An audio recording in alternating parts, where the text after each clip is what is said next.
corruption po. Lagi ganyan yung issue. Corruption. Pinakakorap na gobyerno sa mundo. Hindi pala baha ang magpapalubog sa ating bayan, kundi kasakiman. Tuwing umuulan, libo-libong Pilipino ang apektado ng baha, pero ang mas malalim na dahilan, hindi lang ulan kundi korupsyon. Bilyong-bilyong piso ang inilalaan para sa mga flood control projects sa iba't ibang lugar sa bansa. Mga proyektong dapat sa rin nagpoprotekta sa mga mamamayan laban sa baha. Ngunit sa halip na ligtas na komunidad, ang madalas nating nakikita ay ang mga nakatiwangwang na kanal, sirang drainage at proyektong hindi natatapos. Saan napunta ang pundong ito? Sa bulsa ng iilan?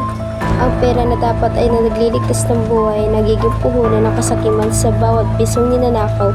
May pamilyang lumulubog sa baha sa bawat proyektong hindi natatapos. May komunidad na nawawala ng pag-asa, tubig ang dala ng ulan, ngunit sa kasakiman lang dahilan kung bakit tayo patuloy na lumulubog.